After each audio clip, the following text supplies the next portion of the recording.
because the president also accepted.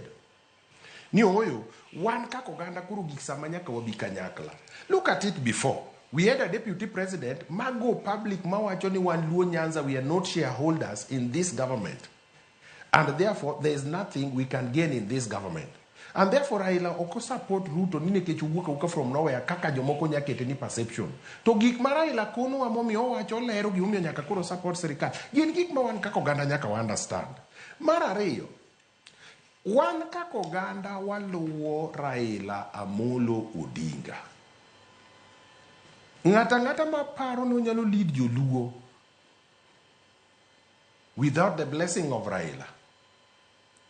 As at now, ok nyalre. Kik wawuondre. Koro ka onge splinter group mangato dream ne dhi timore. It is obvious ni samori nyaneno sani. Joma nyocho se dhie uda, manyocho telo. They feel more entitled as Serikand Ruto than us. But the truth of the matter, ni Raila biro kaluo, wan jo luo, wan jo Kenya. And the majority in our region gain jo ODM meotel gi Raila Amolo Odinga. Limbe ni obedo bless gi Raila Amolo Odinga nikech o include nyaka rwak kata sith makende homecoming mar jok ma Raila oyiero e sirikande. Omiyo joma paro ni limbe makamae makoro gidwa show their political might in Luo Nyanza.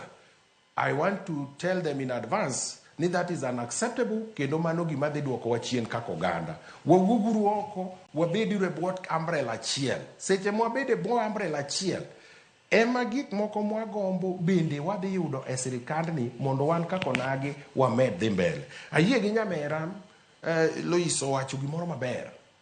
Ni going forward as a people, onge ni siasa mbaya, wano kata ni siasa wae marache momiyo wan chien. Wan osechunwa mondo wabed chien gi sirikende mosebede telo. Koro seche mogik sani, ma sirikal oyie ni koro at least they can engage us. We don't want anybody to come in